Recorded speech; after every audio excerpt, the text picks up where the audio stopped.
ମା ଆମେ ଆଜି ଆଲୋଚନା ଆରମ୍ଭ କରିବା ଚିରନ୍ତନୀ ବହିର ପୃଷ୍ଠା 249। ବିଷୟବସ୍ତୁ ଆଜି ଅଛି ଦ୍ରବ୍ୟ ଗୁଡ଼ିକ ପ୍ରତି ଖାତିର ରଖ। ଆମେ 248ରେ ଆଲୋଚନା କରିଥିଲେ ନିଜ ଜୀବନକୁ ସଂଗଠିତ କରର ପାର୍ଟ 2। ତାର ସାରାଂଶଟି ଏଇଭଳି ଥିଲା, ସବୁ ଜିନିଷ ଯାହାର ଅସଜଡ଼ା ବା ସେ ଯିଏ ସଜାଡ଼ି ରଖେ ନାହିଁ, କୋଉ ଜିନିଷ ଠିକ୍ ଜାଗାରେ ସେ ନଥାଏ, ତେବେ ସେ ଲୋକଟିର ଛୋଟ ମୁଣ୍ଡଟିର ଅବସ୍ଥା ବି ଠିକ୍ ସେଇଭଳିଆ ଗୋଳମାଳିଆ ହେଇକି ଥାଏ। ତା ମୁଣ୍ଡ ଭିତରେ ଚିନ୍ତା ବା ଧାରଣା ସେଗୁଡ଼ିକ ସଂଗଠିତ ନଥାନ୍ତି, ଶୃଙ୍ଖଳିତ ମଧ୍ୟ ନଥାନ୍ତି। ସବୁବେଳେ ସେମାନେ ଗଣ୍ଡଗୋଳିଆ ମନ ନେଇକି ବଞ୍ଚୁଥାନ୍ତି ଏବଂ ସେମାନଙ୍କ କ୍ଷେତ୍ରରେ ତାଙ୍କ ମୁଣ୍ଡ ଭିତରେ ଦୁଇଟି ବିରୋଧାତ୍ମକ ଚିନ୍ତା ଏକ ସଙ୍ଗରେ ଖେଳୁଥାନ୍ତି। ତା ପରଟା ହେଉଛି ତହିଁରେ କୌଣସି ଉଚ୍ଚତର ସମନ୍ୱୟ ନଥାଏ। ଏବଂ ଶେଷ ପାରାଗ୍ରାଫରେ ମା କହୁଥିଲେ ଯେ ଏଇ ଲୋକଙ୍କ ସହିତ ତୁମେ 10 ମିନିଟ୍ ବି କଥା କହିବା ଦରକାର ନାହିଁ। ତେଣୁ ଚିନ୍ତା, ଧାରଣା ଶୃଙ୍ଖଳିତ ହବା, ସଂଗଠିତ ହବା, ଯୁକ୍ତି ସଙ୍ଗତ ଭାବେ ସଂଗଠିତ ହବା, ଏଇଟା ତ ଆମେ ଫାଷ୍ଟ ପାର୍ଟରେ ଆଲୋଚନା କରିଥିଲେ। ଯୁକ୍ତି ସଙ୍ଗତ ଭାବେ ଯଦି ସଂଗଠିତ ନ ହଉଛି, ତେବେ ତାର ଦୈହିକ ଗତିବୃତ୍ତି ଉପରେ ମଧ୍ୟ ସେ ବିଜୟ ହାସଲ କରିପାରିବ ଏବଂ ତାର ପରିବର୍ତ୍ତନ ହବ। ସେଥିପାଇଁ ମା ଲେଖିଲେ ଯଦି ଏହା ହୁଏ ତେବେ ତାର ଜୀବନଟି ପ୍ରୀତିପ୍ରଦ ହବ। ସାଧାରଣ ଲୋକଙ୍କ କ୍ଷେତ୍ରରେ ମଧ୍ୟ ତାହା ହେବ। ତେଣୁ ଆମେ ଆମ ଜୀବନକୁ ସଂଗଠିତ କରିବା, ଚିନ୍ତା ଧାରଣା ସଂଗଠିତ ହେବେ, ଶୃଙ୍ଖଳିତ ହେବେ, ତାହେଲେ ଆମର ଜୀବନର ପ୍ରତ୍ୟେକ ମୁହୂର୍ତ୍ତ ସଂଗଠିତ ହେଇପାରିବ। ତେଣୁ ଶୃଙ୍ଖଳା ରକ୍ଷା କରିବା ଏବଂ ସଂଗଠିତ କରିବା, ଯୁକ୍ତି ସଙ୍ଗତ ଭାବେ ସଂଗଠିତ କରିବା। ଆଜି ଯୋଉଟା ରହିଛି 249 ପେଜର ଦ୍ରବ୍ୟ ଗୁଡ଼ିକ ପ୍ରତି ଖାତିର ରଖ। ସେ ଜିନିଷ ଯେତେବେଳେ ସଜଡ଼ା ସଜଡ଼ି କଥା ପଡ଼ିଥିଲା, ସେଥିରେ ଜିନିଷ ଗୁଡ଼ିକୁ କେମିତି ଆମେ ଗୁରୁତ୍ୱ ଦବା, କଣ ଦବା, ସେ ବିଷୟରେ ଆଜି ଆମେ ପଢ଼ିବା। ମାଙ୍କୁ ପ୍ରଶ୍ନ କରାଯାଇଥିଲା, ମା ଆମେ ଜିନିଷ ପତ୍ର ଗୁଡ଼ିକୁ କିପରି ବ୍ୟବହାର କରିବୁ? ଉତ୍ତରରେ ମା କହୁଛନ୍ତି, କଥାଟି ହେଉଛି ପ୍ରଥମେ ପ୍ରତିଟି ଦ୍ରବ୍ୟ ବା ଜିନିଷର ପ୍ରକୃତ ଆବଶ୍ୟକତାଟି ବୁଝି ତାହା ବ୍ୟବହାର କର। ସେଗୁଡ଼ିକର ଯଥାର୍ଥ ବ୍ୟବହାର ସମ୍ବନ୍ଧେ ଜ୍ଞାନ ଅର୍ଜନ କର। ଏପରି ଯତ୍ନର ସହିତ ଜିନିଷ ଗୁଡ଼ିକୁ ବ୍ୟବହାର କର ଯେ ସେଗୁଡ଼ିକ ଯେପରି ନଷ୍ଟ ହୋଇ ନଯାଆନ୍ତି। ଦ୍ରବ୍ୟ ଗୁଡ଼ିକର ବ୍ୟବହାର ସମ୍ବନ୍ଧେ ଯେପରି ତୁମର କୌଣସି ଗୋଳମାଳିଆ ଧାରଣା ନ ରୁହେ। ଯେଉଁ ଜିନିଷଟି ତୁମେ ବ୍ୟବହାର ପାଇଁ ରଖିଛ, ତା ପ୍ରତି ତୁମର ଏକ ପ୍ରକାର ସମ୍ମାନ ବୋଧ ରହିବା ଉଚିତ। ତେଣୁ ଜିନିଷଟି ବ୍ୟବହାର କଲାବେଳେ ତୁମକୁ ବୁଝି ବିଚାରି କରିବାକୁ ହେବ। ପ୍ରତି ବ୍ୟବହୃତ ଜିନିଷକୁ ଯେତେ ଦିନ ପାର ସାଇତି କରି ରଖିବ। ତା ମାନେ ନୁହେଁ ଯେ ତୁମେ ସେ ଦ୍ରବ୍ୟଟି ପ୍ରତି ଆସକ୍ତ ବା ତା ପ୍ରତି ତୁମର କିଛି କାମନା ରହିଛି। ତୁମେ ପ୍ରତିଟି ଦ୍ରବ୍ୟକୁ ସମ୍ମାନଜନକ ଦୃଷ୍ଟିରୁ ଦେଖିବାର କାରଣ ହେଲା, ତୁମେ ଭାବ ତ ଜିନିଷଟିଏ ତିଆରି କରିବାକୁ କେତେ ଶ୍ରମ ଲାଗିଥିବ, କେତେ ନିଷ୍ଠା ଲାଗିଥିବ। ଏଇଥିଲାଗି କେବଳ ଆମେ ପ୍ରତିଟି ଜିନିଷକୁ ଖୁବ୍ ଖାତିର କରିବା ଉଚିତ। ବହୁବେଳେ ମୁଁ କହେ, ନା, ଯାହା ତୁମର ଅଛି ତାକୁ ବ୍ୟବହାର କର, ତାର ଯେତେ ସଦୁପଯୋଗ କରିପାର କର। ଅଦରକାରୀ ଭାବେ ଜିନିଷପତ୍ର ଗୁଡ଼ିକୁ ଫିଙ୍ଗା ଫୋପଡ଼ା କର ନାହିଁ। ଅଯଥାରେ ମଧ୍ୟ ଗୁଡ଼ାଏ ଜିନିଷପତ୍ର ଚାହଁ ନାହିଁ। ତୁମର ଯାହା ଯେତିକି ଜିନିଷପତ୍ର ବ୍ୟବହାର ପାଇଁ ଅଛି ସେଇଥିରେ ଚଳ। ସବୁଗୁଡ଼ିକର ଠିକ୍ ଯତ୍ନ ନିଅ। ସବୁଗୁଡ଼ିକୁ ଶୃଙ୍ଖଳିତ ଭାବେ ରଖ। ପ୍ରତିଟି ଜିନିଷକୁ ତା ନିଜ ବାଗରେ ବ୍ୟବହାର କର। ସବୁ ପ୍ରକାର ଗଣ୍ଡଗୋଳିଆ ଅବସ୍ଥାକୁ ଦୂର କର। ଜିନିଷପତ୍ର ପ୍ରତି ଆମର ବ୍ୟବହାର କିପରି ରହିବ, ମାଙ୍କୁ ଯେତେବେଳେ ପ୍ରଶ୍ନ କରାହେଉଛି, ମା ପ୍ରଥମେ କହୁଛନ୍ତି, କଥାଟି ହେଉଛି ପ୍ରଥମେ ପ୍ରତିଟି ଦ୍ରବ୍ୟ ବା ଜିନିଷର ପ୍ରକୃତ ଆବଶ୍ୟକତାଟି ବୁଝି ତାହା ବ୍ୟବହାର କର। ସେଗୁଡ଼ିକର ଯଥାର୍ଥ ବ୍ୟବହାର ସମ୍ବନ୍ଧେ ଜ୍ଞାନ ଅର୍ଜନ କର। ଏପରି ଯତ୍ନର ସହିତ ଜିନିଷ ଗୁଡ଼ିକୁ ବ୍ୟବହାର କର ଯେ ସେଗୁଡ଼ିକ ଯେପରି ନଷ୍ଟ ହୋଇ ନ ଯାଆନ୍ତି। ଦ୍ରବ୍ୟ ଗୁଡ଼ିକର ବ୍ୟବହାର ସମ୍ବନ୍ଧେ ଯେପରି ତୁମର କୌଣସି ଗୋଳମାଳିଆ ଧାରଣା ନ ରୁହେ। ଆଉ ଆମର ଅନେକ ବର୍ଷ ମାନେ କେତେ ଦଶନ୍ଧି ଧରି ହବ ଏ ଚକି ବ୍ୟବହାର ହଉଥିଲା। ବର୍ତ୍ତମାନ ପ୍ରାୟତଃ ଚକି ବ୍ୟବହାର କମିଗଲାଣି। ଯେତେବେଳେ ଆମେ ଏଇ ଚକି ବ୍ୟବହାରଟି ଆମେ ଏବେ କମେଇ ଦେଲେ, ଆପଣ ଯଦି ସମୟ ଅଧିକ ଲାଗିବ ବୋଲି ତାକୁ କମେଇଛନ୍ତି, ସମୟ ଅଭାବ ଆପଣଙ୍କ ପାଖରେ, ତେଣୁ ଗ୍ରାଇଣ୍ଡର ବ୍ୟବହାର କରୁଛନ୍ତି, ତେବେ ସେ ଯୁକ୍ତି ଆପଣ କରିପାରନ୍ତି। କିନ୍ତୁ ଆପଣ ଗ୍ରାଇଣ୍ଡର ବ୍ୟବହାର କଲେ, କିନ୍ତୁ ସମୟ ଯୋଉ ବଳିଲା ସେ ସମୟଟିକୁ ଆପଣ ପରଚର୍ଚ୍ଚାରେ, ସେ ସମୟଟିକୁ ଏମିତି କିଛି ଗତିବିଧିରେ ବ୍ୟବହାର କରୁଛନ୍ତି ଯୋଉଟା କି ଆପଣଙ୍କର ଚେତନାକୁ ନିମ୍ନ ସ୍ତରକୁ ନଉଛି, ଆପଣଙ୍କର ଅଗ୍ରଗତି ପାଇଁ ଆଦୌ ସହାୟକ ହଉନାହିଁ ସେ କାର୍ଯ୍ୟ ଗୁଡ଼ିକ, ତାହେଲେ ଆପଣ ଭୁଲ କରୁଛନ୍ତି। ସେତେବେଳେ ଆପଣଙ୍କ ପାଇଁ ଏ ଚକିର ଆବଶ୍ୟକତା ରହିଛି। କାରଣ ଚକିରେ ଯେତେବେଳେ ଆପଣ ଦେଖନ୍ତୁ ତାର ଯଦି ଆବଶ୍ୟକତାଟାକୁ ଆମେ ଦେଖିବା, ଚକିରେ କଣ କରାଯାଏ, ତା ଭିତରେ ବିରି ହଉ ଚାଉଳ ହଉ ଯେତେବେଳେ ଚୁରା ଯାଏ, ସେତେବେଳେ ଦି ହାତ ଲାଗିଥିବ ଏବଂ ବାଲାନ୍ସ କରି ଘୁରଉଥିବେ। ଏକ୍ସରସାଇଜ, ଫିଜିକାଲ ଏକ୍ସରସାଇଜ ମଷ୍ଟ। ଏବଂ ସେଥିରେ ପୁଣି ରହିଛି, ଆପଣ ଯେତିକି ସୁନ୍ଦର ଭାବରେ ଘୁରେଇବେ ତାହେଲେ ସେଇ ଅନୁସାରେ ଦାନାଟି ଗଡ଼ିବ। ଯଦି ଆପଣ ଟିକେ ଖାଲି ଏମିତି ହାପାଜାଳି କରିବେ ତାହେଲେ ମୋଟା ମୋଟା ହେଇକିରି ଖଣ୍ଡ ଖଣ୍ଡ ହେଇକିରି ଚୁରି ହବ, ମାନେ ପ୍ଲେନ ଚୁରି ହବ ନାହିଁ। ସେଥିରେ ବି ମୁଁ ଦେଖିଛି ଯୋଉ ମା ମାନେ ଆମର ସବୁ କରୁଥିଲେ, ସେତେବେଳେ ହାତ ତାଙ୍କର ଏତେ ଏକ୍ସପର୍ଟ ହେଇଯାଇଥାଏ, ସେମାନେ ତାଙ୍କର କେତେ ବା କୋଉ ପ୍ରକାରର ଚାଉଳ ଚୁରା ହବ, ମାନେ ଆଣ ପାଇଁ ଚୁରା ହବ, ଯୋଉ ପିଠା ହବ, ଚକୁଳି ପିଠା ହବ କି ଏଣ୍ଡୁରି ପିଠା ହବ କି ଇଟିଲି ହବ, ସେଇ ଅନୁସାରେ ସେମାନେ ଚୁରନ୍ତି। ମୁଁ କହିଲି ସତରେ କଣ ହାତରେ ଚୁରିଲେ ଏମିତି ହଉଛି? ସେ କହିଲେ ହଁ, ଯେତେବେଳେ ଚାଉଳ ପାଇଁ ଚୁରିବେ ସେ କେମିତି କେତେ ସ୍ପିଡରେ ଚୁରିବେ ବା କଣ କରିବେ ତା ଉପରେ ଧ୍ୟାନ ଦିଅନ୍ତି। ଏଠି ଆବଶ୍ୟକତାଟି ଯଦି ବୁଝିବାକୁ ଯିବେ, ଦେଖିବେ ଏଥିରେ ଫିଜିକାଲ ଏକ୍ସରସାଇଜ ହବ ଏବଂ ତା ସହିତ ଆପଣଙ୍କର ଏକ ଦେଖିବେ ଯେତେବେଳେ ଏଇଟା ଚୁରୁଥିବେ, ସେତେବେଳେ ଆପଣଙ୍କର ଦି ଜଣ ମିଶିଥିବେ ବା ଜଣେ ଆଣି ଦଉଥିବ ରଖୁଥିବେ, ଏସବୁ ଜିନିଷ ଗୁଡ଼ିକ ଆପଣଙ୍କର ଗୋଟେ ସଂଗଠିତ ପରିବାର ଏବଂ ପରସ୍ପର ଭିତରେ ସୌହାର୍ଦ୍ଦ୍ୟପୂର୍ଣ୍ଣ ପରିବାରଟିଏ ସୃଷ୍ଟି କରିବ। ଏଇଟା ଗୋଟିଏ ଏକ୍ଜାମ୍ପଲ କେବଳ ଦେଲି, କିନ୍ତୁ ଏଇଭଳି ଭାବରେ ଆମେ ଯେତେବେଳେ ଯେକୌଣସି ଦ୍ରବ୍ୟ ବ୍ୟବହାର କରିବାକୁ ଯାଉଛନ୍ତି, ସେତେବେଳେ ଆମେ ଗୋଟିଏ ଜିନିଷକୁ ମନେ ରଖିବା ଦରକାର ଯେ ମୁଁ ସମୟ ଅଭାବରୁ ବ୍ୟବହାର କରୁଛି ନା ସେଇ ଦ୍ରବ୍ୟର ଆବଶ୍ୟକତାଟା ରହିଛି। ବେଳେ ବେଳେ କଣ ହୁଏ, ପାଖ ଘରେ ୱାସିଂ ମେସିନ୍ ଅଛି, ତେଣୁ ଆମର ବି ୱାସିଂ ମେସିନଟେ ଦରକାର। ତାଙ୍କ ଘରେ ଏସି ଲାଗିଛି, ଆମ ଘରେ ବି ଏସି ଟିଏ ଦରକାର। ଏବେ ଅବଶ୍ୟ ପ୍ରାୟ ଘରେ ଘରେ ସେଗୁଡ଼ିକ ହେଇଗଲାଣି, ତେଣୁ ଏବେ ସେଗୁଡ଼ିକୁ ଅ, ଭାବିବା ବି କାହା ମୁଣ୍ଡରେ ପଶୁ ବି ନାହିଁ। ସେ ଭାବୁଛନ୍ତି ଏଇଟା ହଉଛି ଘରର ଗୋଟେ ଘର କରଣା ଜିନିଷଟି ନିହାତି ଦରକାର। କିନ୍ତୁ ଆମେ ଜିନିଷର ଦ୍ରବ୍ୟର ଆବଶ୍ୟକତାଟି ଯେତେବେଳେ ବୁଝିବା, ତେବେ ସେତେବେଳେ କଣ ହବ ନା ସେ ଜିନିଷକୁ ପ୍ରକୃତ ମର୍ଯ୍ୟାଦା ଆମେ ଦେଇପାରିବା ଏବଂ ତାର ଯୋଉ ବ୍ୟବହାର ଯୋଉଥିପାଇଁ ସେଟା ରହିଛି ସେଟା ଆମେ ତାକୁ ବ୍ୟବହାର କରିପାରିବା। ଏଠି ଆଉ ଗୋଟେ ଚିତ୍ର ଅଛି, ସାବିତ୍ରୀର ବହିର ଗୋଟେ ଚିତ୍ରଟି ମୁଁ ଆଣିଛି, ଯେ ଏପରି ଯତ୍ନର ସହିତ ଜିନିଷ ଗୁଡ଼ିକୁ ବ୍ୟବହାର କରାଯାଏ ସେଗୁଡ଼ିକୁ ଯେପରି ନଷ୍ଟ ନ ହୋଇଯାଆନ୍ତି, ଦ୍ରବ୍ୟ ଗୁଡ଼ିକର ବ୍ୟବହାର ସମ୍ବନ୍ଧରେ ଯେପରି ତୁମର କୌଣସି ଗୋଳମାଳିଆ ଧାରଣା ନ ରୁହେ। ମୁଁ ଏଠି ଦ୍ରବ୍ୟ ଭିତରେ କାହିଁକି ଏଇଟା ଆଣିଲି ନା, ଏଇଟା ଆଉ ଗୋଟେ ଆଙ୍ଗେଲ ଆମେ ଯିବାକୁ ମୁଁ ଚାହୁଁଛି।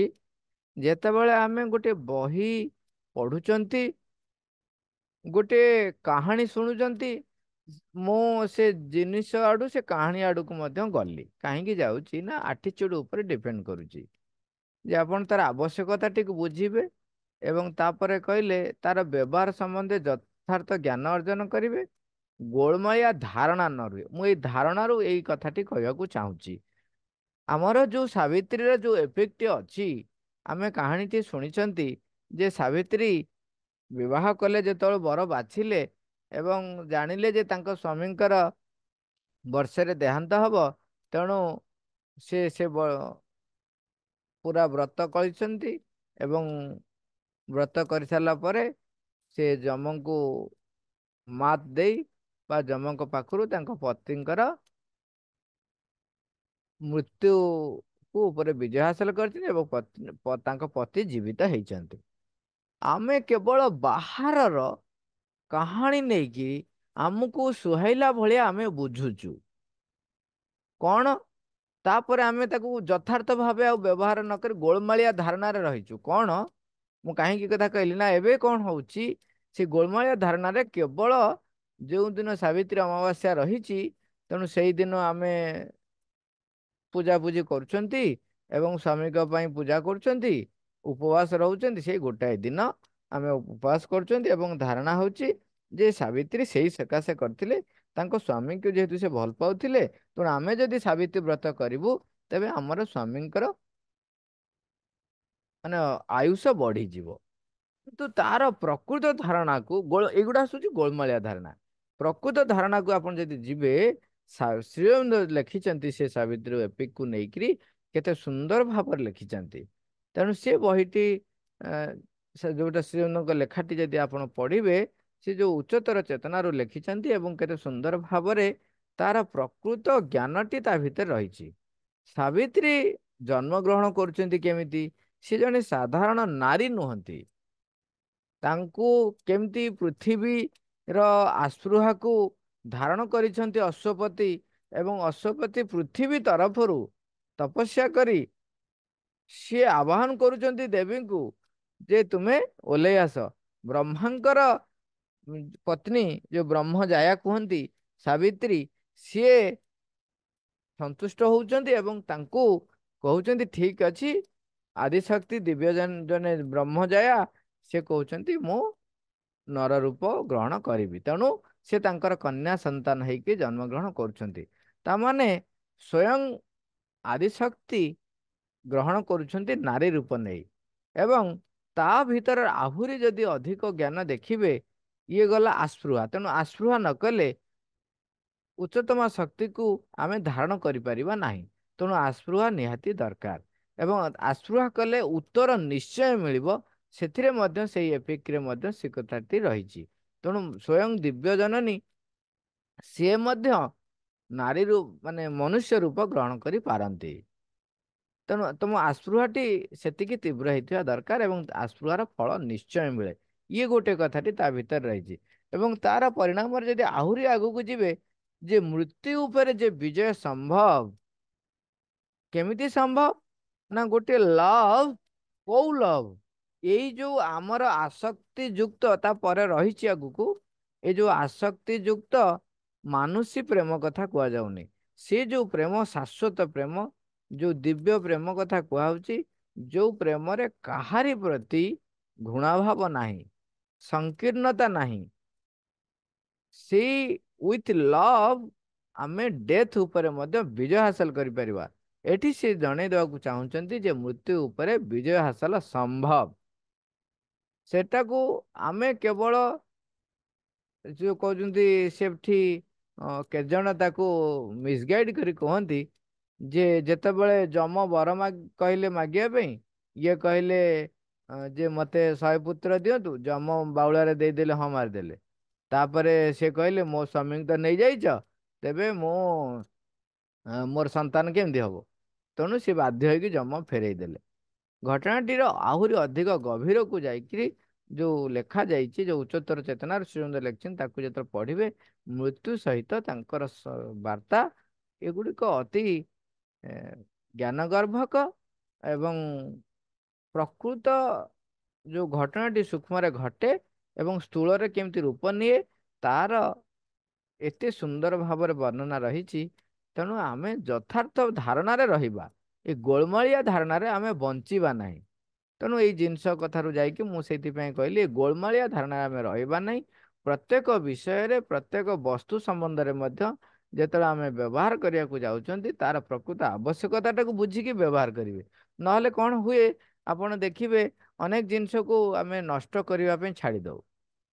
ଯେଉଁ ଜିନିଷଟି ତୁମେ ବ୍ୟବହାର ପାଇଁ ରଖିଛ ତା ପ୍ରତି ତୁମର ଏକ ପ୍ରକାର ସମ୍ମାନ ବୋଧ ରହିବା ଉଚିତ। ତେଣୁ ଜିନିଷଟି ବ୍ୟବହାର କଲା ବେଳେ ତୁମକୁ ବୁଝି ବିଚାରି କରିବାକୁ ହେବ। ଆମେ ନିଜର ଦେଖିଛି, ଆପଣ ଦେଖୁଥିବେ ଜୋତାଟି ପିନ୍ଧନ୍ତି, ଯେତେବେଳେ ସେ ଜୋତାଟି ଯୋଉଠି ଥୁଅନ୍ତି ସେ ଯେମିତି ଫୋପାଡ଼ି ଦେଇକି ପଳେଇ ଯାଆନ୍ତି।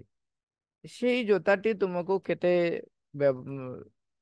ସୁଯୋଗ ଦେଇଛି, କେତେ ସୁରକ୍ଷା ଦେଇଛି, ଆପଣଙ୍କୁ କେତେ ମାନ ସମ୍ମାନ ଆଣି ଦଉଛି, ତାକୁ ଆପଣ ଯେମିତି ଅଲୋଡା ଭଳି ଯେତେବେଳେ ଦରକାର ନାହିଁ ତ ଓହ୍ଲେଇକିରି ମୁଁ ଘର ଭିତରେ ପଶି ଫୋପାଡ଼ି ଦେଇ ପଳେଇବି, ସେମିତି ନକରି ତା ପ୍ରତି ଏକ ସମ୍ମାନ ବୋଧ ରଖିବେ।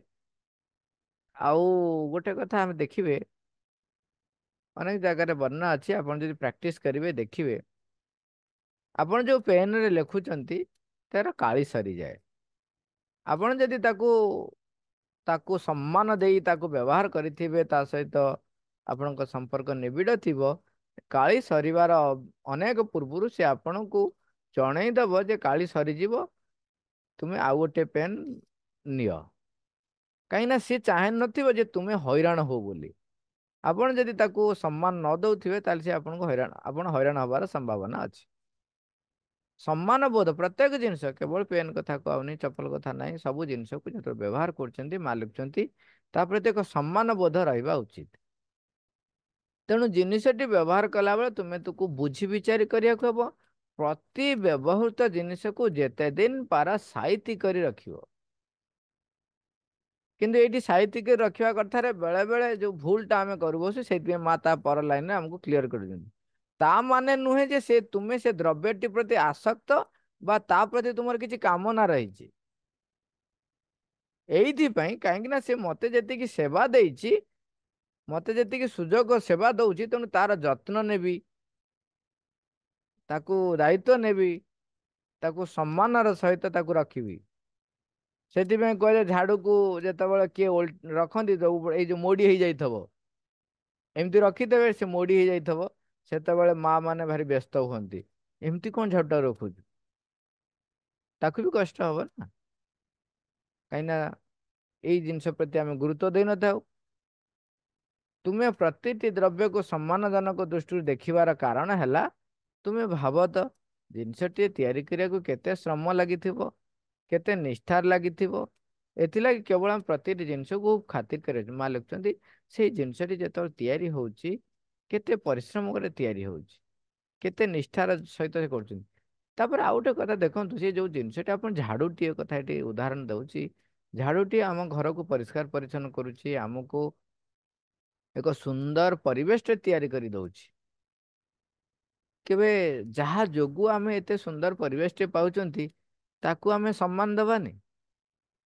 ତାକୁ ଯଦି ଆପଣ ସମ୍ମାନ ଦେଇ ପାରୁନାହାନ୍ତି, ତେବେ ଆପଣ ମଣିଷ ମାନଙ୍କୁ କଣ ସମ୍ମାନ ଦେବେ? ଆପଣ ଆପଣଙ୍କର ଚିନ୍ତା ବା ଧାରଣାକୁ କଣ ସମ୍ମାନ ଦେବେ? ଆପଣ ଅନ୍ୟ ଏକ ବ୍ୟକ୍ତିର ଧାରଣାକୁ କଣ ସମ୍ମାନ ଦେବେ? ଆପଣ ତାହେଲେ ଉଚ୍ଚତର ଚେତନାକୁ ଅଗ୍ରଗତି କରିବା ପାଇଁ ଆପଣ ଯୋଗ୍ୟ କେମିତି ହେବେ? ଏଇଠି ଦେଖନ୍ତୁ, ଝାଡୁଟି ତିଆରି ହେଲା ବେଳେ କେତେ ପରିଶ୍ରମ ଲାଗେ, ତାର ଗୋଟେ ଭିଡିଓଟେ ଦେଖିବେ, ଖୁସି ଲାଗିବ।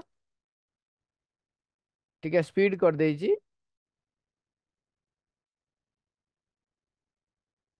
ଯଦିଓ ଏଠି ମେସିନ ବ୍ୟବହାର ହେଇଛି, ଆଗରୁ ମେସିନ ତ ବ୍ୟବହାର ହଉନଥିଲା, ସେତେବେଳେ ଆହୁରି କେତେ ପରିଶ୍ରମ ହଉଥିଲା। ମେସିନରେ ଏବେ ଟିକେ ସହଜ ହେଲାଣି, ତଥାପି ବି କେତେ ପରିଶ୍ରମ ଦେଖନ୍ତୁ।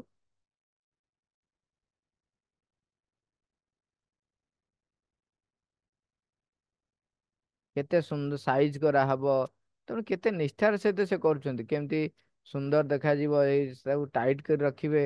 ସେଥିରେ ହାତ, ଏଇ ଯୋଉ ତାର ଯେତେ ଗୁଡଉଛନ୍ତି, ହାତ ଉପରେ କେତେ ପ୍ରେସର ପଡୁଛି, ତାକୁ ତଥାପି ମାନେ କେତେ ସୁନ୍ଦର ଭାବରେ ସେ କରି ଚାଲିଛନ୍ତି।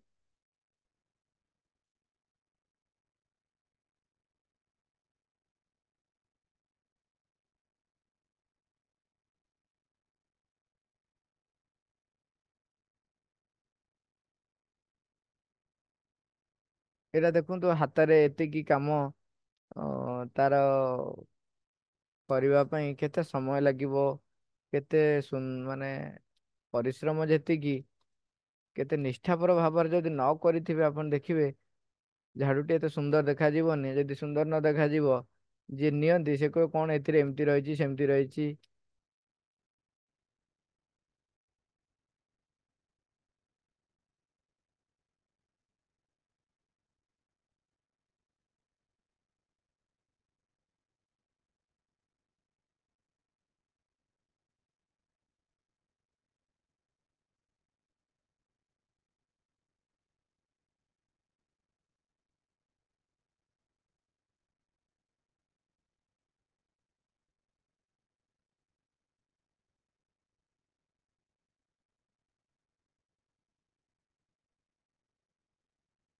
ତେଣୁ ଗୋଟିଏ ଜିନିଷ ଆମେ ମନେ ରଖିବା ଯେ ଆମେ ଯୋଉ ଜିନିଷକୁ ବ୍ୟବହାର କରୁଛନ୍ତି, ପ୍ରଥମତଃ ତା ଭିତରେ ଯେହେତୁ ଭଗବାନଙ୍କର ଉପସ୍ଥିତି ରହିଛି, ତେଣୁ ତାକୁ ଆମେ ଅସମ୍ମାନ କରିବାର ପ୍ରଶ୍ନ ହିଁ ଉଠୁନି।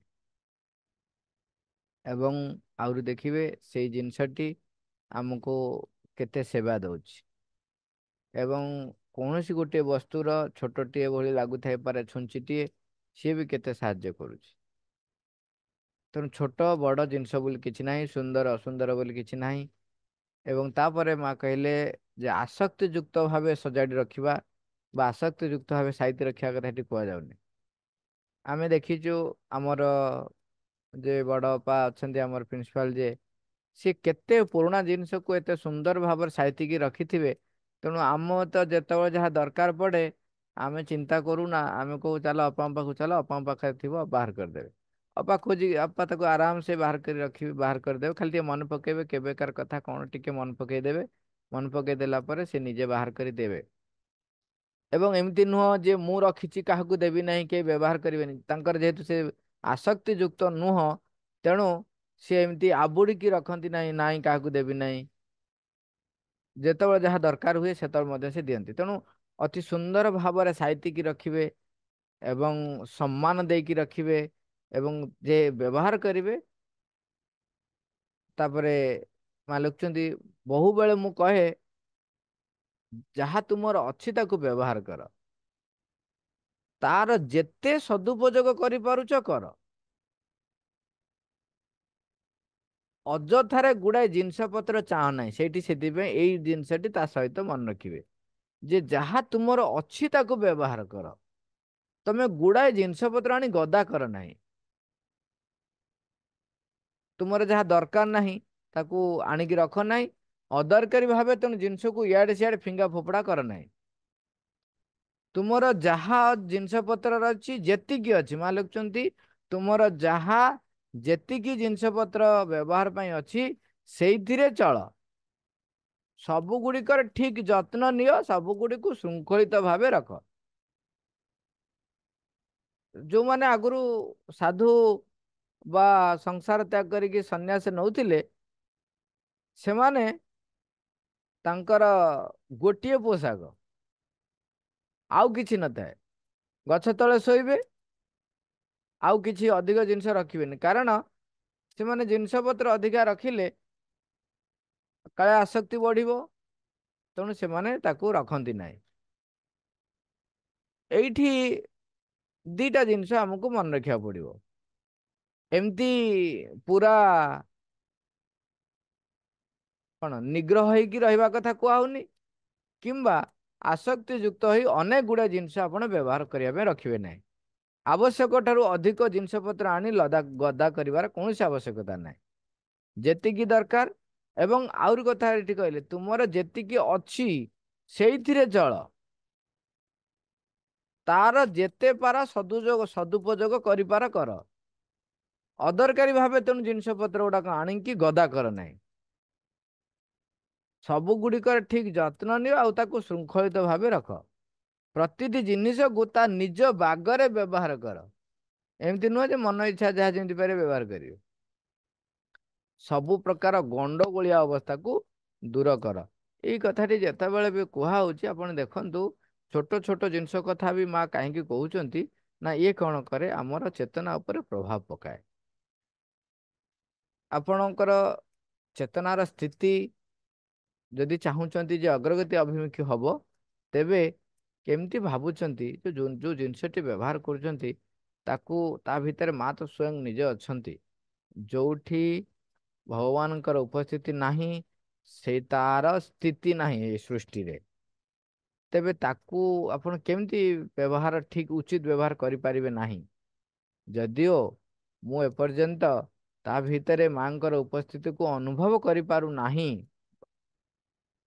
କିନ୍ତୁ ଜାଣିଛି ତ ତା ଭିତରେ ଅଛନ୍ତି।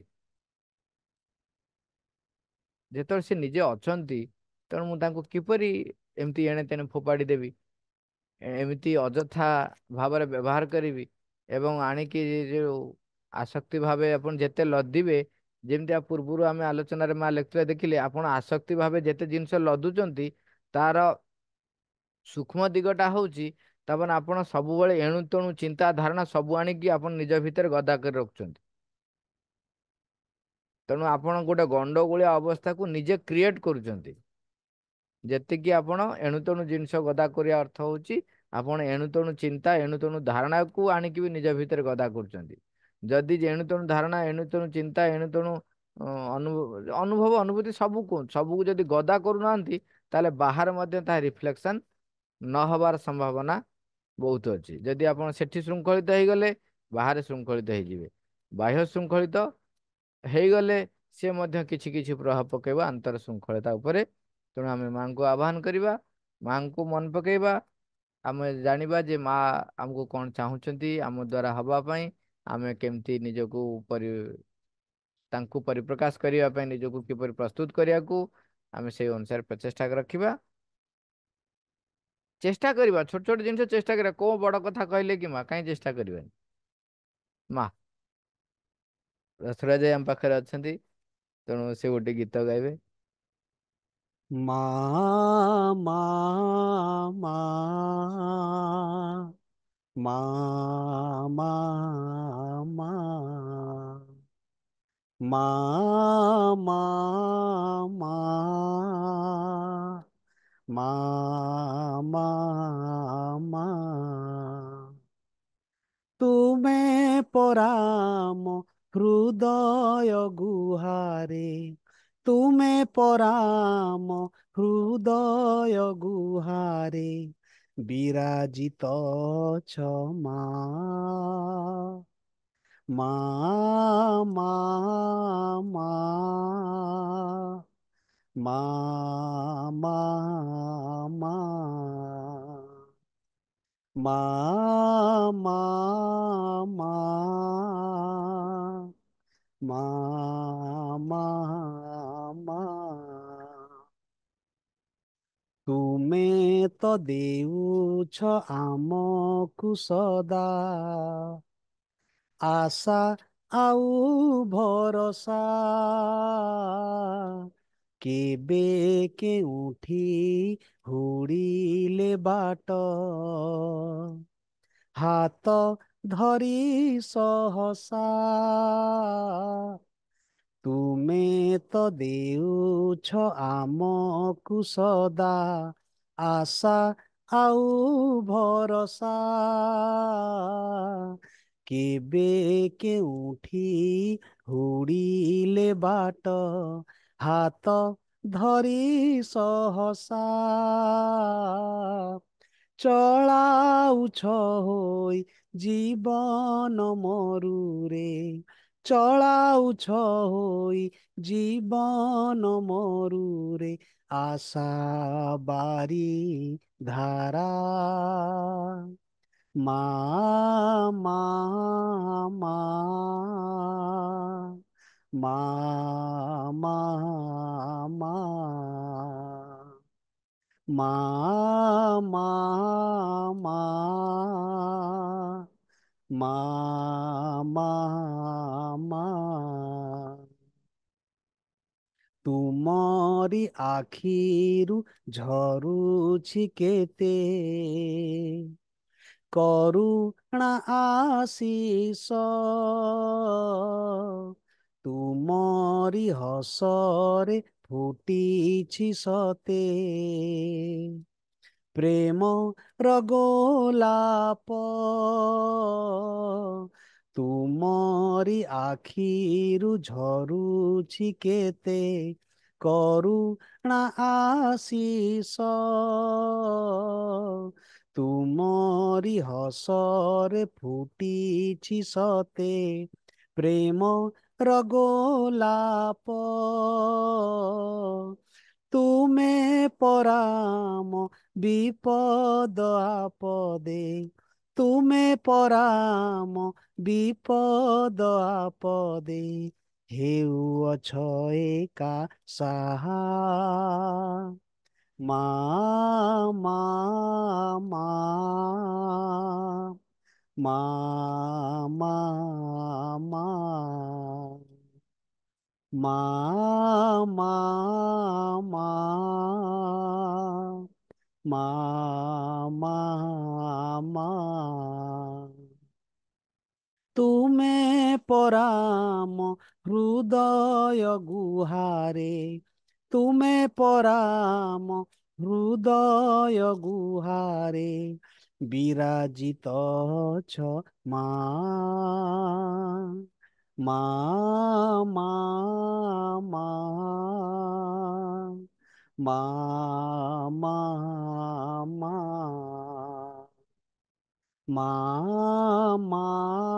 ମା ମା ମା ମା ମା ମା ମା ମା। ରସରାଜ ଭାଇଙ୍କୁ ବହୁତ ବହୁତ ଧନ୍ୟବାଦ। ଆମେ ଏଇଠି ରହିବା। Thank you all. ରବାର ମା।